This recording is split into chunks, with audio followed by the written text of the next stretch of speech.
Okay, so if you watched my last video with Kruger, you heard that I have decided to do Dusk as my Jack faction. So, originally, looking over the Dusk models, I was not a huge fan of them, to be honest. I've come around a little bit on some of them, and some of them I still don't like. Like this Jack is pretty decent Jack. The rest of their Jacks, I just really don't care for, to be honest. The whole style, the whole look, not a fan of them. But this is the Ghosts of Ios Cadre set. And to be honest, I think I'm just gonna buy 2 of these and fill it out with Kruger and some mercenaries perhaps, because I really like the synergies. I really like what this faction has going on in this cadre, to be honest. It comes with Moraine, which, if you're familiar with the current meta at all, Moraine seems like a pretty good caster. And then it has lots of different mage hunters. The mage hunter sniper team seem real good to me. Mage hunter assassins, mage hunter rangers. So this is a model. It's a solo model. It starts off living, has this character, and she can like take damage from other models. And then once she dies, she comes back as this model. Pretty good value there. I mean, it's a 2-for-1, right? And you might prefer this one, this version, or this version, but for a few points, just the simple fact that when she dies, she pops back out as this and you get more out of her. Seems like pretty good value to me. Of course, we'll go over the cards and take a look and see what we think. I don't know how much it fits in with the whole rest of the Mage Hunter theme. So this one might get subbed out, but I'm just kind of on the fence for that one at the moment.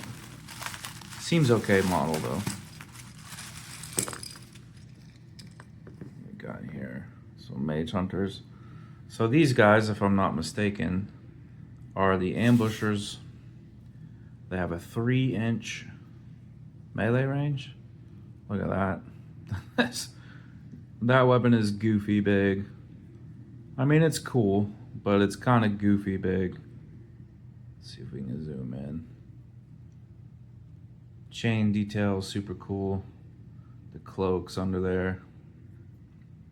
I guess if you, the Dusk lore, the Retribution from MK3, the elves, their gods were like living gods actually amongst the people, amongst the mortals, like living true gods, and they got killed. And at the time they got killed, I guess a lot of the elves lost their souls. So you think like Lord of the Rings, if you ever seen that, how the elves are like losing the light from the trees, so that's why they retreat back. It's kind of like that, I feel like. So the ones that don't, and I might be butchering this, but this is just what my recollection off the top of my head. There's some that are still living, and these guys are still living models. This cadre, and a lot of the elves are just essentially undead husks of their former selves. They're just soulless entities, basically. And they're kind of like vampires.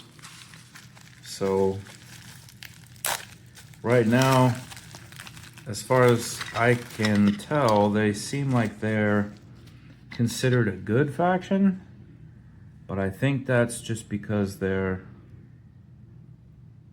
helping team up against Orgoth. The gun's a little bit bent there, not bad. This is the sniper team, which I think is super good. We'll go over their rules, but 14-inch range, and they have Phantom Seeker, so they just ignore line of sight completely. And that seems really good to me. And I think, you know, buying 2 of these boxes and just taking 2 of them, putting 1 on each flank, you know, or center flank to cover the objectives in the middle of the board. That's super cool binoculars.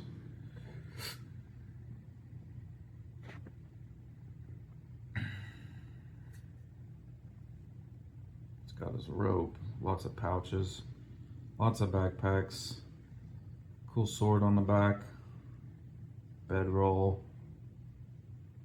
Yeah, he's the spotter. They come together. Do we go on the same base though? It's a little crowded for a base. I'll have to make sure. Probably like that. I'll have to double check on that and make sure, see how they go on there. Really cool though. So you have living guys and you have vampire, undead elves basically. But for now, they're fighting on the side of the good, even though they kind of had a Dark Eldar kind of thing going on. They harvesting souls. A little bit of a bend on that weapon too. I think I could straighten it back out. Shouldn't be a problem. They got cool guns.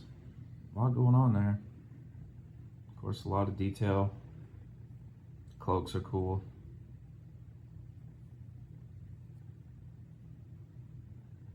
Yeah, they're definitely cool models. I think these are the Mage Hunter Rangers, if I recall off the top of my head. See their big old ears and the bald heads. Guy's got an eye patch. He has seen some things. Pretty cool. And then we got one kneeling. No idea how I'll paint these guys, to be honest. I'm excited to get into them though. Yep, that's a curve on that rifle. So you have to be super careful doing it. The hot water with resin will work sometimes. You get in real hot water and then just let it sit in there. Just straighten it back and then dip it in ice water and let it reset. Depending on the type of resin, I have had success doing that, but it does not always work. Sometimes they'll just slowly go back to the curve. But if you take a lighter, this one's a little more dangerous, a risk of ruining your model. If you take a lighter, light the blade, keep it real far away. I mean the flame, keep it real far away, and just, if you held it like so, and keep the flame real far away, and eventually this will warm up, warm up, warm up, and you'll see it start to droop a tiny bit. That's malleable to the point where you can pretty much set it how you want. But if you get that flame too close, it's just gonna melt it into a mess and you will be super mad. So if you're gonna try to do that, be super careful. Maybe try it on a model that you don't care if you ruin. But I have been able to use that to success as well. Much safer to use the hot water method. Try that one first. And if you ruin your model, it's not my fault. All right, here's Moraine. And she's riding an elk. And this guy is pretty sweet. You can see that she's leaning real far to one side. I don't know why my camera keeps wanting to switch lenses, but it's okay. Leaning real far to one side. She holds her scythe out, something like that.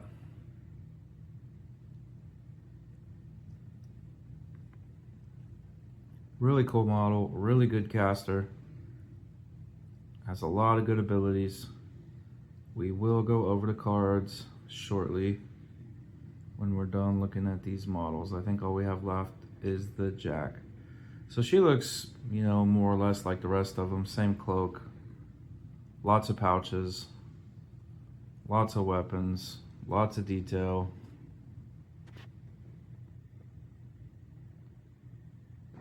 She's just like an upgraded version of the rest of them. It's cool elk, it's cool pose. Pretty neat. And then we have the Jack.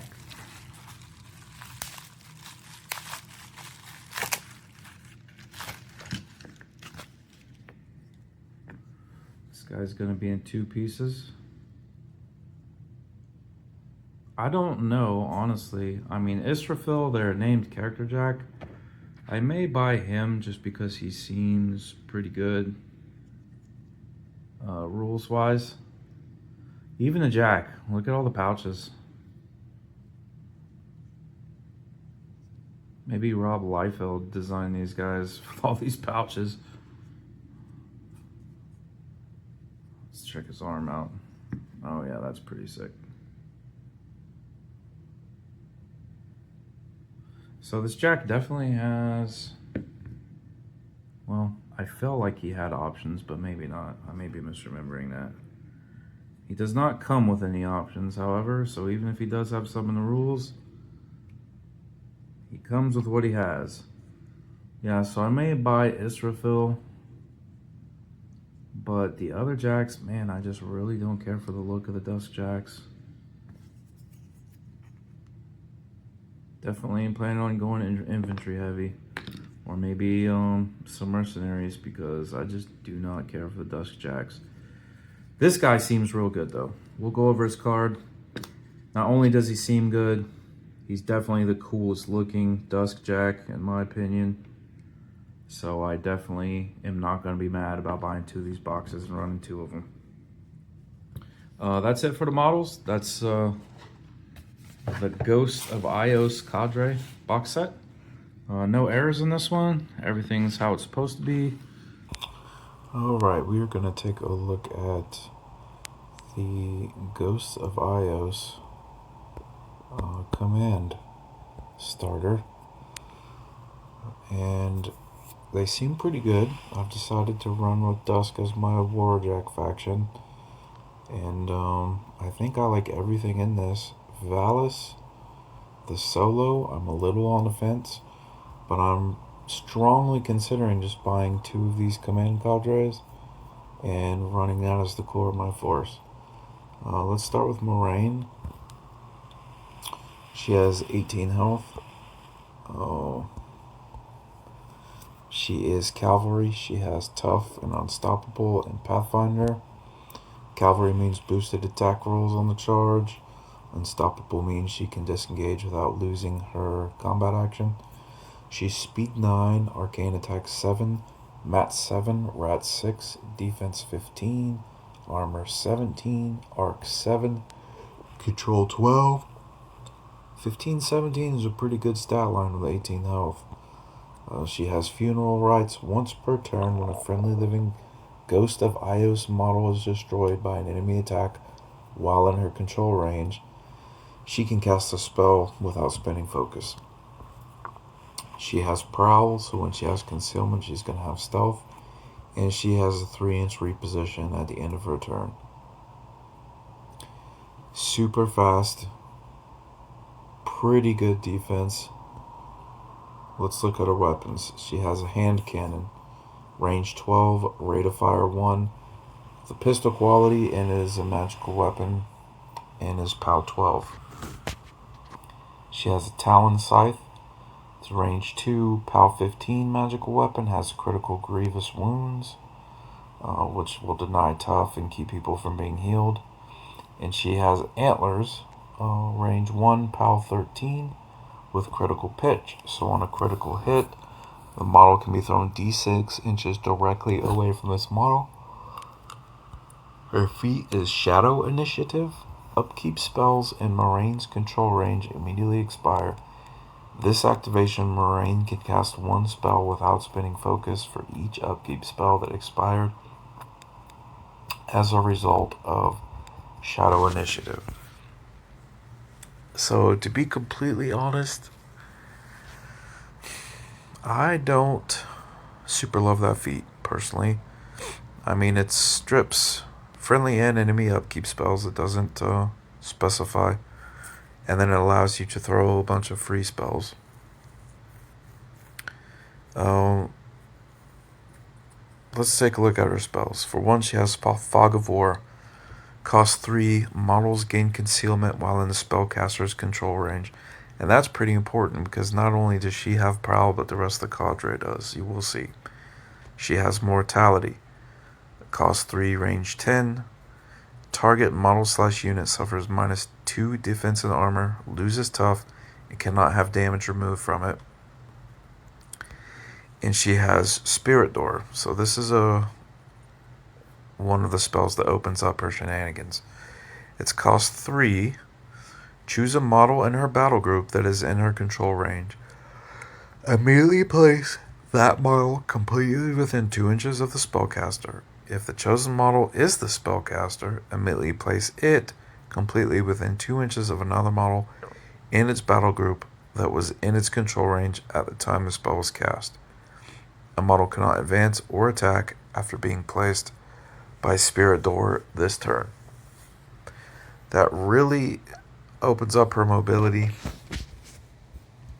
I mean, especially, with funeral rites. She can just get all over the place. Pretty much be wherever she wants to be. That is, her control range is 12 inches. That's pretty huge. She can go from one side of the table to the next in a matter of easily in one turn. I mean, speed 9, 3-inch repo with the Spirit Door on a 12-inch, control range. It's pretty gross. Let's take a look at her spell rack also. So, Abyssal Gate, she has 3 rack spells.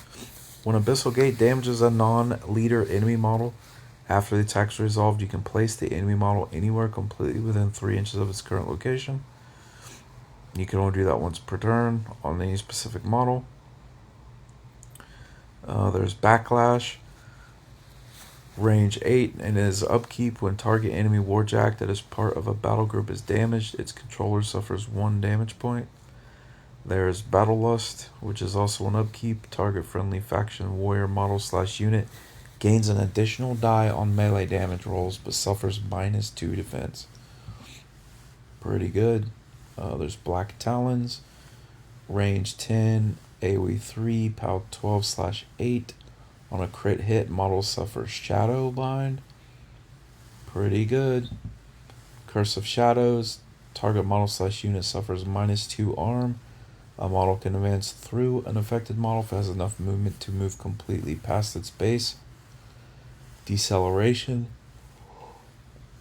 Control area. While in the spellcaster's control range, friendly faction models gain +2 arm against ranged and arcane attack damage rolls. She has Ghost Walk available to her. Target friendly faction model/unit gains Ghostly. Inviolable Resolve, range 6. Target friendly faction model/unit gains +2 arm and cannot be knocked down or moved by a push or slam. That's pretty good. Mirage, range 6. Target friendly faction model/unit gains Apparition. And then she has Revive with a range of 8 to return destroyed grunts. And she can pick 3 of these. It's a lot of upkeeps, a lot of movement stuff. Some pretty good options in there.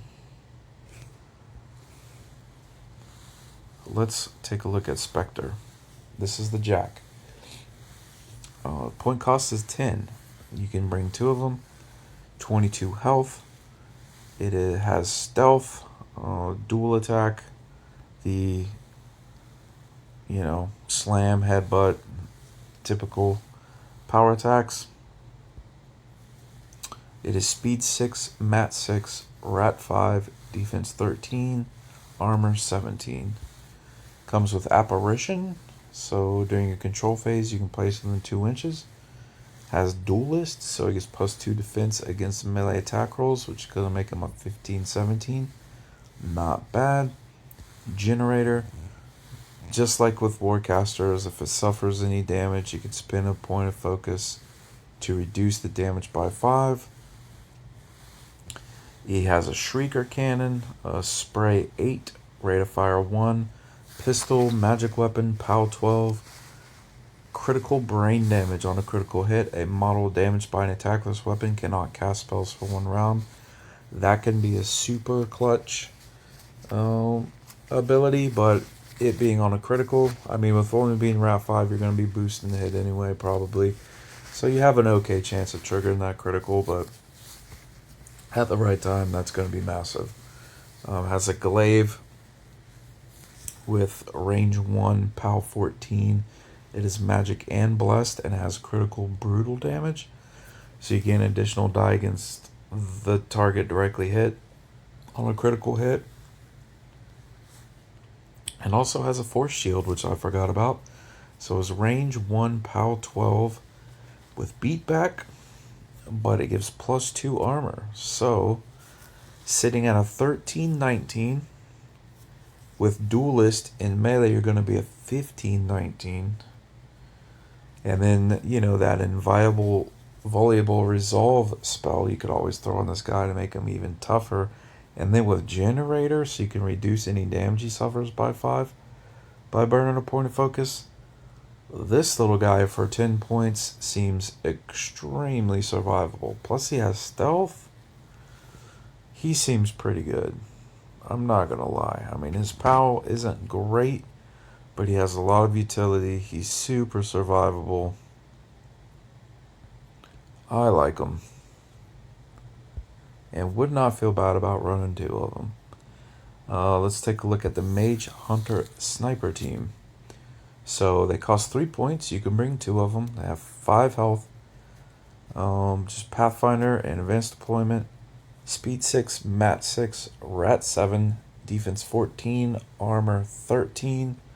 That's victim stats, to be honest. But it has Marksman, so when damaging a Warjack or Warbeast with a ranged attack, choose which column or branch point suffers the damage. It has Prowl, so while it has Concealment, it gains Stealth, which will be super helpful, especially with your caster being able to cast Fog of War. And then it has a 3-inch reposition, which is nice. And then this is why you bring them. Sniper Cannon. Range 14. Rate of Fire 1. Blessed Magic Weapon. POW 12 with attack type. Each time is fired, you choose one of the following. You can get a brutal damage. You can make it dispel. Or it has Phantom Seeker, where you ignore line of sight, concealment, and cover. So you can hit anything. 14 inches. Pretty good.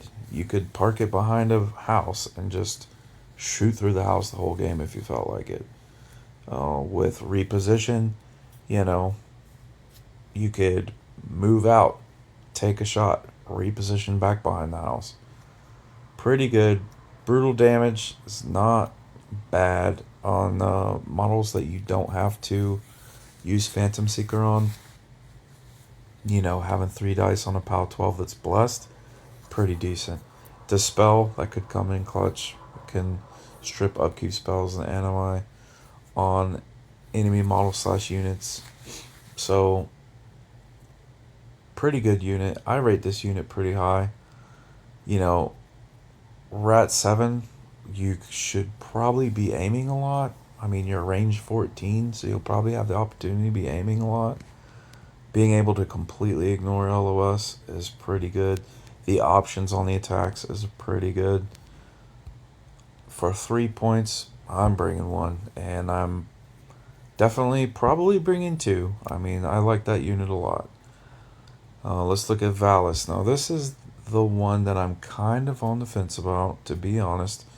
It's 4 points. It's character, so you can only bring 1. 2 different modes. So the living model has 5 health. The dead model essentially has 8 health. Let's look at the living model. The only special ability has is Pathfinder on the icons. Speed 6, defense 14, armor 12. No attacks. It has magic ability. So, Cradle Song. When a living enemy model ends its activation within 5 inches of this model, the enemy model becomes stationary for 1 round.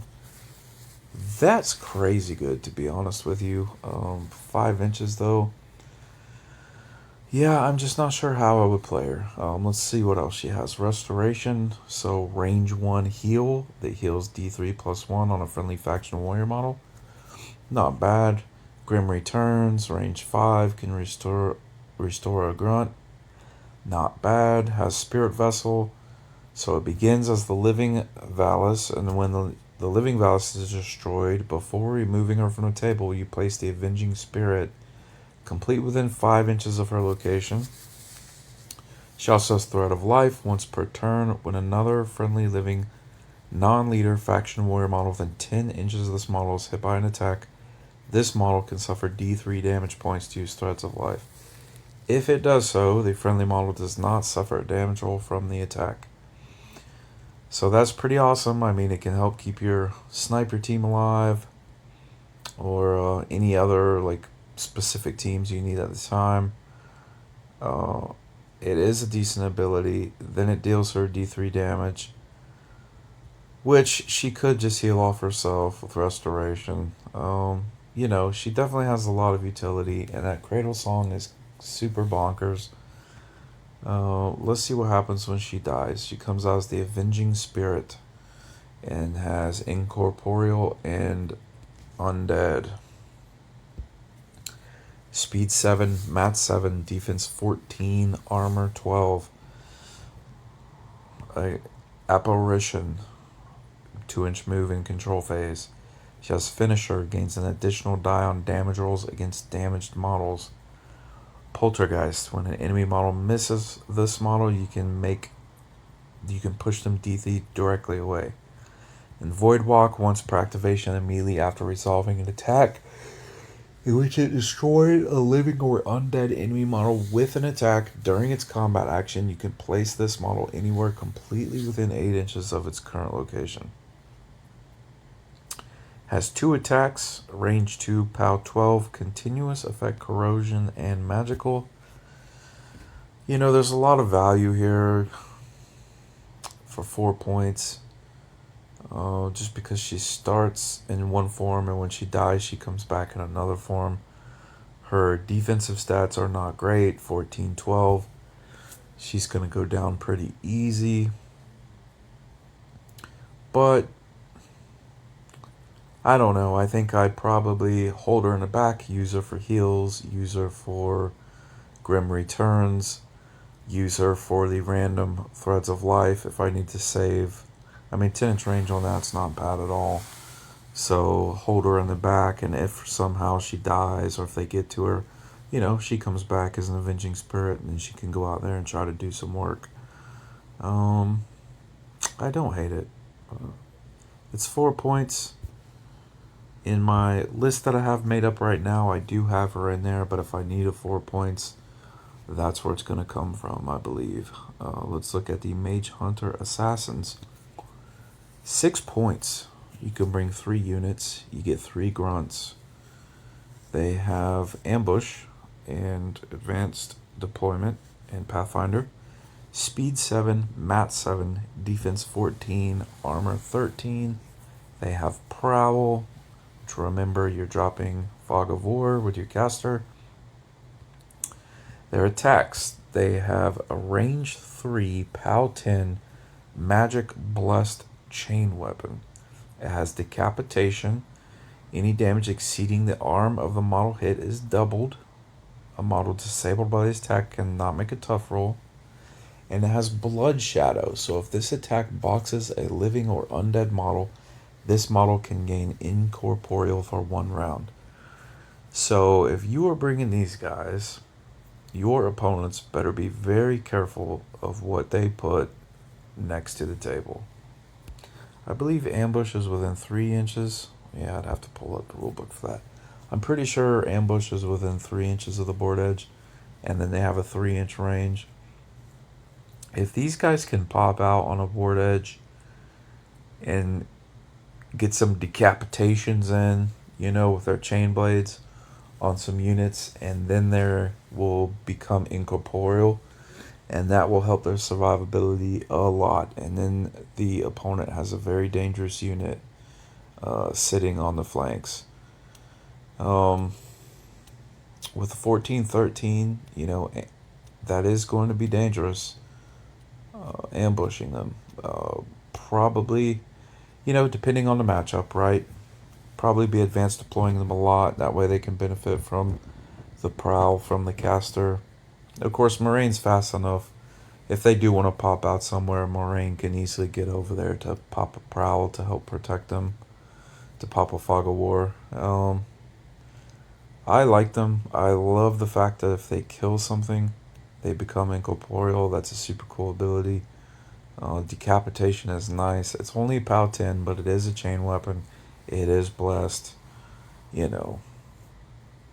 If you spike high damage, they can do a lot. 6 points is a lot though for 3 of them. It feels like a lot. And then there's the Mage Hunter Rangers. They cost 7 points. Again, only 3 of them. No health. Just Pathfinder and Advanced Deployment.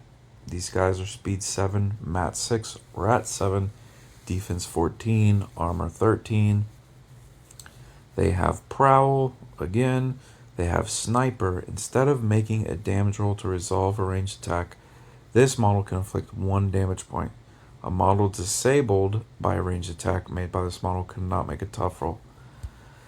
And let's look at their weapons. So their range 14, rate of fire 1. It's a POW 10 magical weapon.